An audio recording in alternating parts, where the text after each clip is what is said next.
Hola, buenas tardes, compañeros, compañeros. Seguimos teniendo lujos, compañeros referentes desde la CTA Provincia de Buenos Aires. Una definición, como siempre enmarcamos estos encuentros, de trabajar, de militar, de poder entender, aprender y aprender en todo sentido qué significa un sistema integrado de salud. Ya estuvimos trabajando varios temas: sistema integrado de salud y territorio, todo lo que tiene que ver con la soberanía nacional. Trabajamos también qué pasa con las obras sociales nacionales, provinciales, públicas, privadas en un sistema nacional de salud.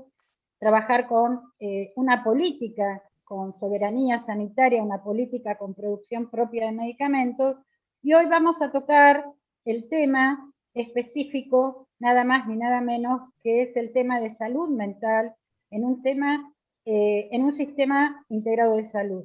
Y en estos tiempos tan difíciles, contradictorios, de tanta incertidumbre, le agradecemos profundamente la posibilidad desde la CTA poder contar con una compañera muy reconocida, muy querida también, que es la licenciada Alicia Stolkiner. Ella es psicóloga, psicóloga de salud pública y salud mental de la Facultad de Psicología de la UBA, y además es docente en el doctorado en salud mental colectiva de la Universidad de Lanús. Y también contamos con otra presencia muy querida por nosotros desde SUTEBA y CTA, que es nuestra compañera Silvia Almazán, directora de escuela de Florencio Varela, integrante de un equipo de orientación también de Florencio Varela, es secretaria adjunta del SUTEBA, del sindicato docente, y además es directora del Instituto de Investigación y Formación de Provincia de Buenos Aires de la CTA del IDESA. Es decir, son dos compañeras de lujo, y la idea es que, bueno, mantener un diálogo, charlar, y desde ya el saludo, como siempre, y el cálido abrazo de nuestro compañero Roberto Baradel. Así que bueno, compañeras, es todo de ustedes. Gracias por estar. Gracias por la invitación. Gracias, Lilian. La verdad que un honor y un orgullo compartir con vos, Lili, y con Alicia, darle la bienvenida también en este espacio que es de trabajo, de producción, de intercambio de la Central de Trabajadores de la Argentina de la provincia de Buenos Aires, ¿no? Un honor.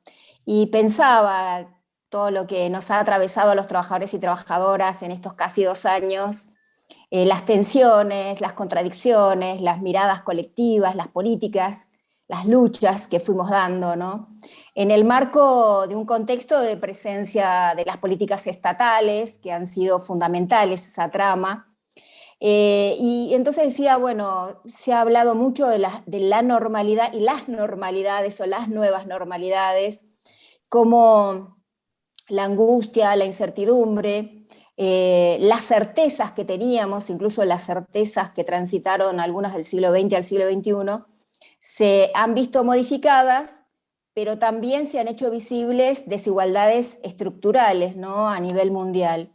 Entonces pensábamos para comenzar como este diálogo, ¿qué nos trajo, digamos, la pandemia en relación a las disputas y tensiones en torno a la salud desde el lugar del que nosotros nos sostenemos como derecho, como política pública, a la presencia del Estado, y en la disputa con los sectores más concentrados del poder económico que la intentan transformar en mercancía, fundamentalmente incluso en un instrumento también para la subordinación o a veces hasta el propio exterminio de los pueblos. Nosotros vemos la situación en la que algunos pueblos en el mundo están atravesando la pandemia, muy diferente tal vez incluso de la que estamos atravesando en la Argentina. Entonces, ¿cómo avanzamos de lo que nos va dejando la pandemia hacia la posibilidad de pensar la salud como derecho y como en esta política de un sistema integrado de salud, ¿no? Bueno, yo lo primero que querría es hacer una caracterización amplia, ¿no? Yo digo en todos lados que esta pandemia es como el desequilibrio catastrófico de un sistema que ya estaba en un alto nivel de inestabilidad. Y ese sistema era la economía mundo capitalista. Y además era previsible que pasara porque se venían sucediendo no solo las crisis cada vez más rápidas, sino las nuevas enfermedades emergentes cada vez más rápidas, más frecuentes. En ese contexto, yo podría decir que estallaron una cantidad de supuestos o ilusiones en las cuales se planteaba el funcionamiento, por lo menos, de las sociedades occidentales. Uno, de que la ciencia podía resolver por medio de atención médica individual casi todos los problemas de salud de las personas, uno a uno, encubriendo que además los problemas de salud más graves de la población seguían estando ligados en la población mundial a condiciones de vida producidas por la desigualdad en la concentración de la riqueza, ¿no? Más allá de que aparecieran tratamientos impresionantemente nuevos y exitosos para enfermedades singulares, yo suelo decir, cuando alguna vez trabajé en un programa de atención primaria de la salud muy exitoso en una provincia del norte, que mientras funcionó bajó la mortalidad infantil varios puntos. Quiere decir, hubo niños menores de 1 año que no murieron, que en las condiciones normales hubieran muerto. Ahora, eso no salió en los diarios, y el programa después se desmanteló en la reforma de los 90 para mercantilizar todo el sistema, y eso no salió en los diarios, porque esos niños que no murieron, y que ahora deben tener 30 años, no saben que no murieron por ese programa preventivo, comunitario y territorial. En cambio, si uno hace un trasplante de corazón y pulmón a la vez, sale la tapa de los diarios. No sé si es más o menos claro esto. Entonces nosotros la parte más importante del proceso de salud, enfermedad, atención, cuidado, la parte que tiene que ver con ese lugar en donde el sistema de prestación de servicios de salud se articula con el sistema global de cuidados de la sociedad por la vía del Estado, es lo que en general invisibilizamos. Y ahora se visibilizó. ¿Por qué? Porque frente a la pandemia, aquellos países, inclusive países con ingresos altos, como los países europeos, que habían visto privatizados sus sistemas de salud, los vieron desbordados por ello. Segundo, se visibilizó que la lógica de mercado es la peor lógica para responder a las necesidades de problemáticas colectivas, porque hay países que tienen muchas más vacunas de las que necesitan, y hay países donde está vacunado, países muy pobres, donde no está vacunado ni el 5% de la población. Y mientras eso suceda, el peligro no es solo para la población de esos países, sino para toda la humanidad, porque el virus, mientras circule, muta, y algunas de las mutaciones pueden ser muchísimo más graves que las anteriores, como la Delta, que es mucho más contagiosa.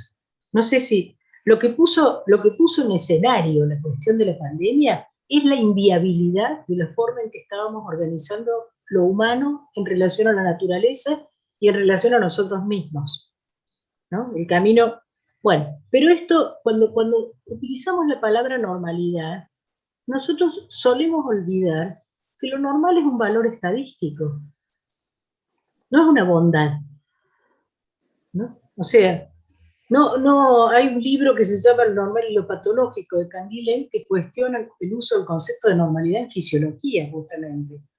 ¿Por qué? Porque nosotros sabemos que, por ejemplo, si nosotros sacamos la estatura, el peso y la talla normal de niños de un país donde la pobreza es extrema y hay subalimentación, lo normal ahí va a ser una talla y un peso por debajo de lo que potencialmente esos niños podrían dar si estuvieran en condiciones adecuadas de alimentación. Y sin embargo, la curva normal nos va a dar normal. Y esa normalidad no es un indicador de salud, sino que es un indicador de incumplimiento de derechos. No sé si soy clara. En términos de cómo se nos alteraron las vidas cotidianas, ahí sí podemos decir que obviamente todos salimos de una cierta normalidad de nuestra cotidianeidad que estaba estructurada de determinada manera para bien y para mal. Y que al romperse la vida cotidiana y al alterarse los parámetros en los cuales ésta se sostiene, el tiempo de trabajo, de recreación, el tiempo en que los niños van a la escuela, nosotros nosotros hacemos determinadas rutinas, etcétera. Obviamente apareció un gran nivel de incertidumbre, un gran nivel de ansiedad, un gran nivel de duelo, de pérdida, y un nivel de esfuerzo adaptativo monumental. Yo creo que la sociedad hizo un esfuerzo adaptativo monumental. Todo eso transcurrió en estos periodos, todo eso lo vivimos en estos periodos, de distintas maneras según el sector social, el lugar donde se estaba, el nivel de acceso o no a tecnologías de comunicación. O sea, ahí nos damos cuenta de que las inequidades se hicieron cada vez más transparentes. Lo que hizo la pandemia fue transparentar las inequidades. Entonces, si yo les dijera en qué momento estamos ahora, qué es lo que me preocupa en nuestro campo en este momento, es en un momento en el cual tenemos ya más de un año y medio de gestión de esta situación por el conjunto de la sociedad, con mucho esfuerzo, con muchas transformaciones en las vidas, con la presencia de una nueva cepa que es de altísimo nivel de contagiosidad y la presencia como contraparte de la vacunación, que dicho sea de paso, no garantiza estrictamente hablando que uno no se enferme, sino que tiende a bajar la gravedad del cuadro si uno la acepta, tiende a bajar en el conjunto de la población la mortalidad y el deterioro. Bueno, en ese momento estamos, ¿no? En un momento en el cual a cada uno de nosotros nuestras vidas se han visto absolutamente transformadas. Y esto se manifiesta en distintos niveles de sufrimiento, que hay algo que quiero señalar y con esto termino. Lo que está apareciendo muchísimo, muchísimo, es síntomas psicosomáticos. Lo dicen los médicos de consulta, ¿no? Muchas personas con problemas de piel, muchas personas con problemas gastrointestinales, etc. Lo que nosotros nos negamos, y digo nosotros los que investigamos en este campo de la salud mental, desde una lógica de lo colectivo, de lo comunitario, de la función del Estado, etc.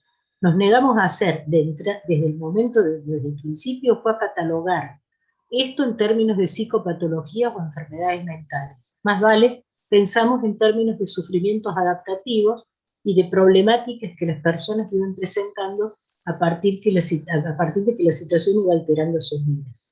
Bueno, no sé si respondí tu pregunta, pero más o menos de esa serie. No, integralmente, integralmente. Yo escuchaba que decías, bueno, estos esfuerzos adaptativos que además son sociales y culturales, ¿no?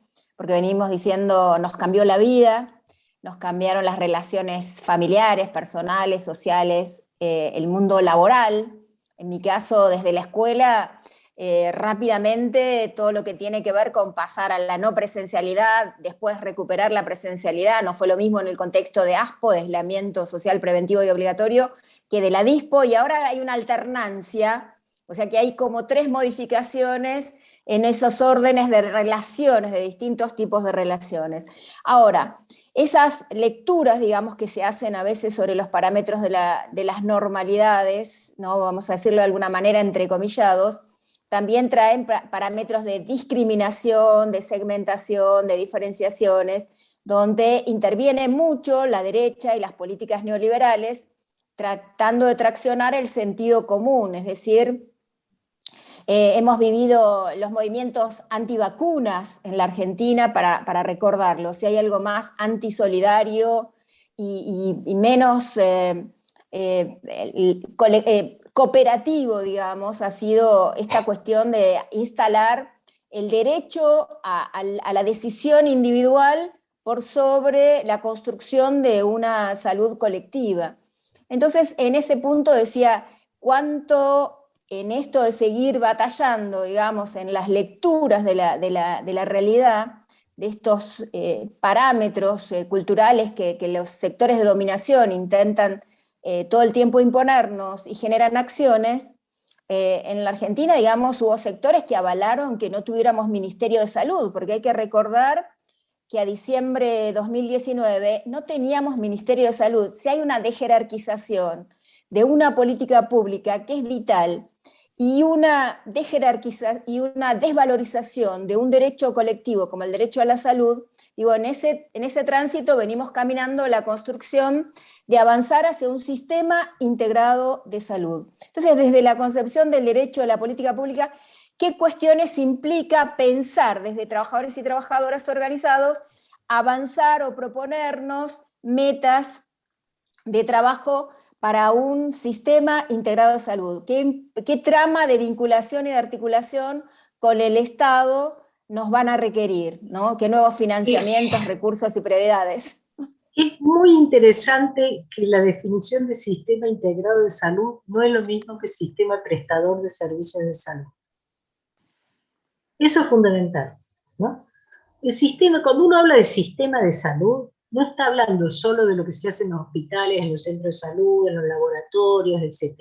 Está hablando integralmente, con suerte integralmente, está hablando de una línea que articula entre las prácticas formales de salud y las informales. El sistema de salud incluye también los cuidados que se hacen en el hogar, esa primera detección, diría Eduardo Menéndez, por la cual se hace el primer diagnóstico. ¿Y ese diagnóstico en qué consiste? ¿En decir cuál es la enfermedad y el tratamiento? No. Consiste en decir que hay una razón por la cual hay que consultar y a quién consultar.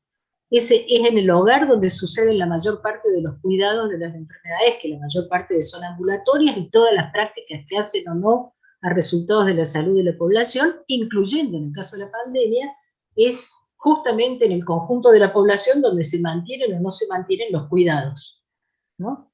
Y después, dentro de eso, está el sistema prestador de servicios de salud, que la característica que tiene en Argentina, todo el mundo ya lo debe haber dicho, su fragmentación o segmentación, ¿no? De hecho, está tan fragmentado y segmentado que alguna vez nosotros estábamos haciendo una investigación en un centro piloto de atención materno-infantil en la ciudad de Buenos Aires hace muchos años, y entrevistamos a una mujer que tenía un bebé en los brazos, ¿no? Y una nena de 3 años. Entonces, le preguntamos si la atención que recibía era buena, dijo que sí, si sacaba turno por teléfono, sí, dijo que sí, que el bebé estaba bien atendido, que ya estaba bien atendida en un centro materno-infantil, todo bien, todo parecía maravilloso. Hasta que la entrevistadora le dice, ¿y la nena también se atiende acá? Ah, no, ella no nació bajo programa. Ella se atiende en el hospital infantil XX, dice, me tengo que levantar a las 4 de la mañana, venir y hacer turno, ver si me dan turno, etcétera, etcétera. Y digo, acabábamos de descubrir algo misterioso, o sea que en el mismo grupo familiar, 2 niños con 3 años de diferencia tenían diferencia de acceso a los servicios de salud. En el siguiente paso le preguntamos a ella si ella ahí la atendían. Acá muy bien, dice, pero de los problemas que son de mamá. No de los problemas, por ejemplo, dice, yo tengo artritis reumatoidea y me atiendo en otro hospital. Y entonces ahí sí tengo que sacar turno y todo, empezó toda la cuestión de la espera, la dilación, etcétera, que era una característica que estábamos rastreando. Entonces acabábamos de encontrar que dentro del mismo grupo familiar, del mismo nivel socioeconómico, del mismo, etcétera, había diferencias de acceso, no solo entre 2 niños por 3 años de diferencia, sino dentro del cuerpo de la misma mujer, según fuera su atención como madre o su atención como persona, como dijo ella. Esto, piensen lo que significa cuando nosotros tenemos una fragmentación por provincia, por municipio, dentro del sistema estatal. En este momento, para gestionar la pandemia, sabemos perfectamente que se toman determinadas normas que caen a nivel nacional, pero que después se implementan de distintas maneras a nivel provincial, ¿no? Y esto se tiene que gestionar, casi diría políticamente. Ni hablar que además está el sistema de prestador de obras sociales con la reforma que tuvo en los 90, que yo suelo decir es como una cirugía que quedó inconclusa en el medio porque se cortó la luz, entonces quedaron algunos elementos que siguen siendo la raíz solidaria del sistema y otros elementos de traspaso de gente que pasa de las obras sociales a las empresas de medicina prepaga, eso está parado ahora, más el sistema de empresas de medicina prepaga, más el sistema de prestadores privados. Entonces tenemos, por un lado, el resultado de todo eso es un sistema altamente centrado en la atención médica hospitalaria de alta complejidad y con poca, depende de los municipios y de los lugares, con poca articulación con las prácticas cotidianas de las personas, ¿no? Entonces la respuesta suele ser una respuesta medicalizante. Si está el mercado de por medio además, ahí vamos a ver lo que se llama disease mongering, que es la creación de enfermedades, el intento de que las personas consuman medicamentos y consuman diagnósticos y consuman más allá de lo que quizás se necesita, generando costos innecesarios en los sistemas de salud, ¿no? Y generando en el campo de la salud mental también la transformación en enfermedad de sentimientos, de sufrimientos, de dolores, etcétera, cuya respuesta no necesariamente es medicamentosa o en parte es medicamentosa, pero que básicamente deben ser respondidos de una manera social comunitaria alrededor de redes y dispositivos de atención en relación al otro y a los otros, ¿no? Entonces, y por último, hay algo que quiero decir, vos mencionaste lo de derecha, yo creo que hay un término que se utiliza en necropolítica, que es la política de la muerte, y que acá la vimos muy ejecutada alrededor del discurso, no solo de los antivacunas, que es mundial. En la Argentina, por suerte, es una población que está fuertemente ligada a una cierta confianza en las vacunas. Hasta el momento no hemos tenido problema en algunos países europeos, sino también la oposición a las medidas de aislamiento, la oposición a las medidas de cuidado colectivo en nombre de la libertad individual. Y más aún, denuncias hechas por envenenamiento cuando llegaron las primeras vacunas contra el gobierno por haber traído la vacuna. Nosotros nos olvidamos de esas cosas. Digamos, son tantas que uno las olvida, ¿no es cierto? Pero que hubo un fiscal que además aceptó la denuncia y la causa estuvo abierta hasta el día que ese mismo fiscal la cerró para poder abrir la denuncia por la vacunación VIP, porque las dos cosas juntas quedaba envenenamiento VIP, entonces quedaba como desprolijo, digamos. Entonces cerró la causa de envenenamiento y abrió la de vacunación VIP en el mismo día. Entonces, pensemos que pese a todo hubo un fuerte cuidado por parte de una buena parte de la población, con una gran cantidad de discursos que estaban dirigidos a romper las lógicas colectivas de cuidado, utilizando argumentos de libertad individual allí donde la libertad individual aparece como algo que se despliega inmanentemente pasando por encima de cualquier otro, no pensando en los otros, digamos, ¿no? Y es ahí donde aparecen los derechos individuales como derechos contrapuestos a los derechos colectivos y sociales. Y entre ellos los de salud. Ahí, sí, la verdad que lo compartimos.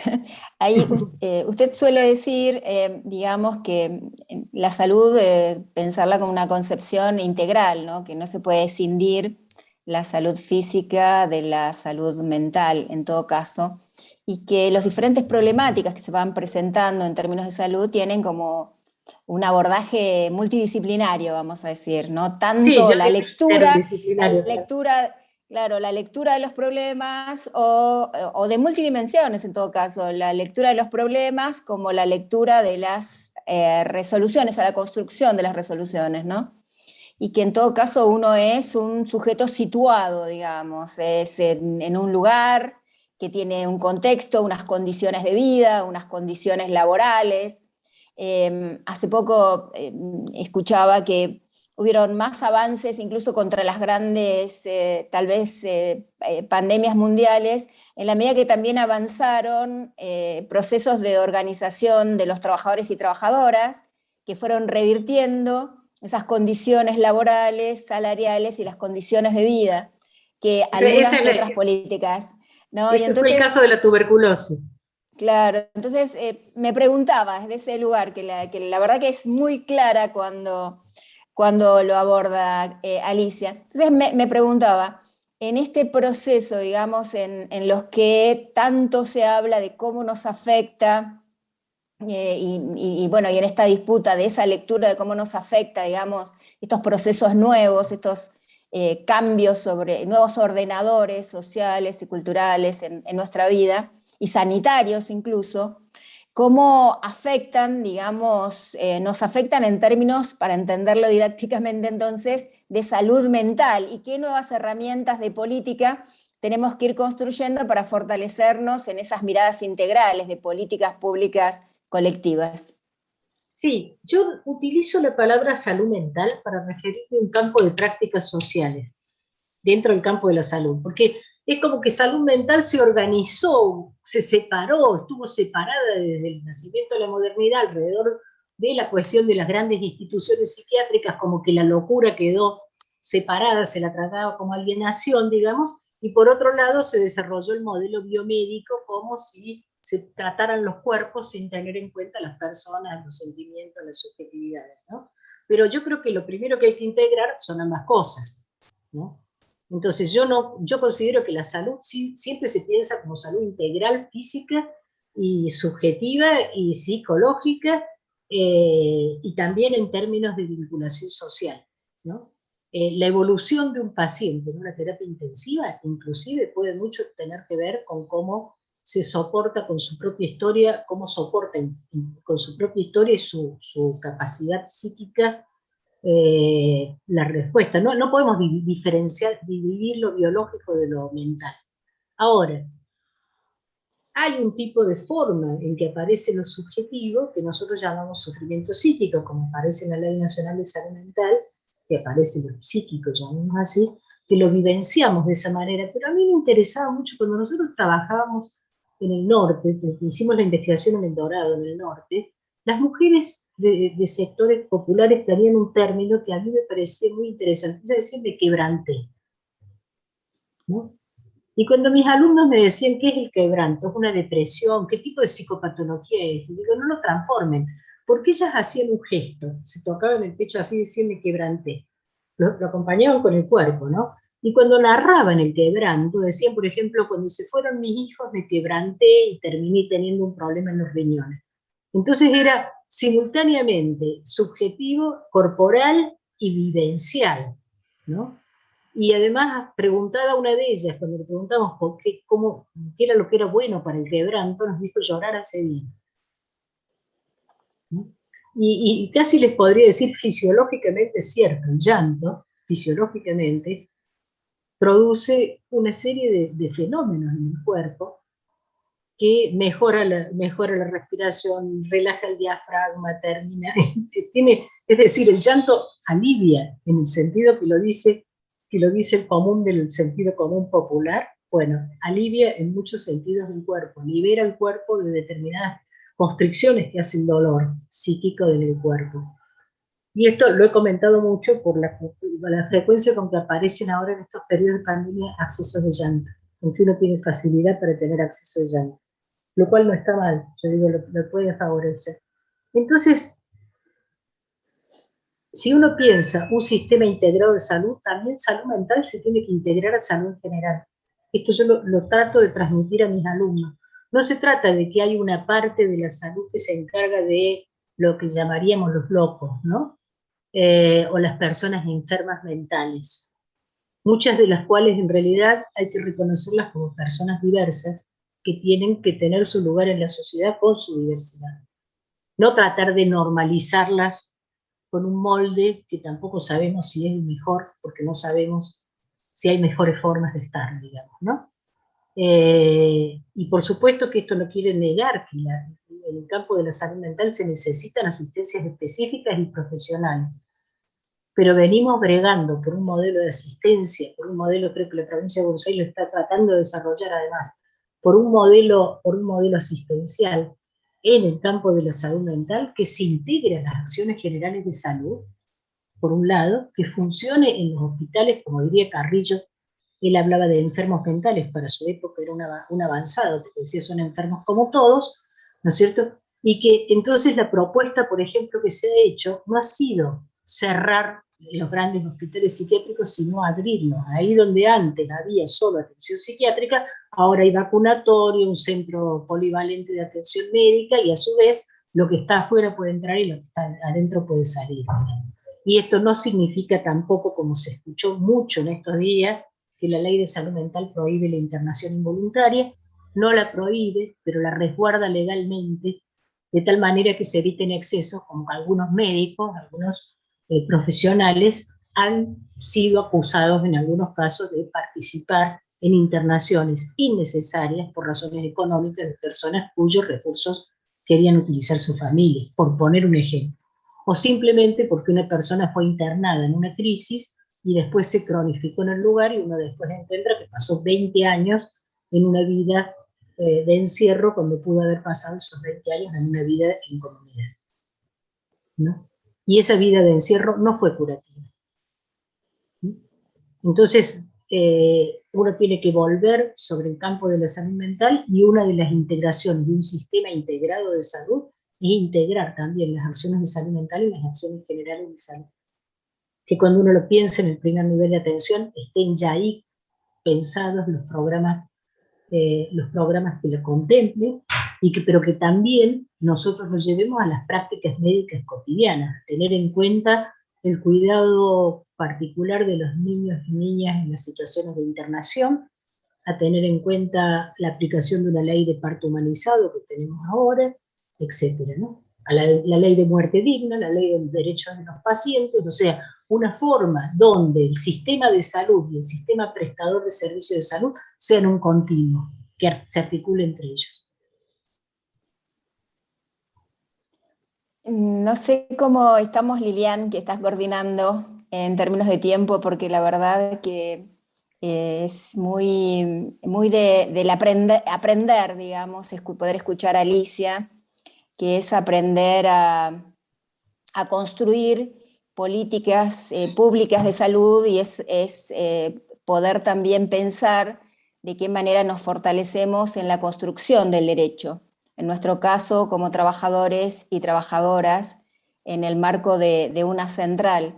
Y más que nada, cómo avanzar, creemos que fuertemente, en que se vayan resolviendo esas desigualdades estructurales, ¿no?, que son las que necesitamos. Hoy, cuando hablamos, digamos, de las condiciones de vida, aquello que hablamos de condiciones de vida digna, están muy asociadas a pensar la salud en términos de derecho, o a pensar el ambiente, o a pensar seguramente en relación a cómo lograr una felicidad colectiva para nuestro pueblo, particularmente con el acento puesto en nuestras niñeces, en nuestras niñas, en nuestros niños, en nuestras niñas, que creo que es el mayor desafío, que puedan vivir en la pospandemia un tiempo histórico diferente tal vez del que nos está precediendo, ¿no? Y me parece que ahí mucho de todo esto tenemos que poder ponerlo en reflexión, en trabajo, en producción, lo hacemos y mucho, y está en esa defensa desde cada uno de los lugares en los que estamos y la construcción. Desde nuestro puesto de trabajo, desde la organización social en la que estamos, desde el puesto de gestión, en el marco de la conducción de algunas de las áreas del Estado, en los lugares de conducción vinculadas a la formación. Creería que, o creemos más que nada, que el sistema integrado de salud nos pone en ese desafío de las transformaciones muy importantes que todavía están pendientes en el marco de este siglo XXI, ¿no? No sé si hay una reflexión final de Alicia o de Sí, Lilian. hay una cosita chiquita. Yo creo que tenemos que pensar en políticas públicas con enfoque de derecho, y además que tengan muy presente la responsabilidad social del cuidado. ¿Sí? Que incorporen la responsabilidad social del cuidado. Porque nosotros tenemos un problema, que la mayoría de los cuidados del sistema de salud informal recaen sobre las mujeres y dentro de los grupos familiares. Y en realidad es una responsabilidad de la sociedad y el Estado. No puede ser exclusivamente una responsabilidad de un sector de género y de los grupos familiares, que a su vez muchas veces necesitan mucho soporte porque están en condiciones de fragilización. Entonces hay que fortalecer, cuando uno dice cuidar a los que cuidan, significa además asumir la responsabilidad social del cuidado, vehiculizarla a través del Estado sin ninguna duda, ¿no? Y como otra cosa para los trabajadores, uno aprende a cuidar los derechos de los otros cuidando los propios,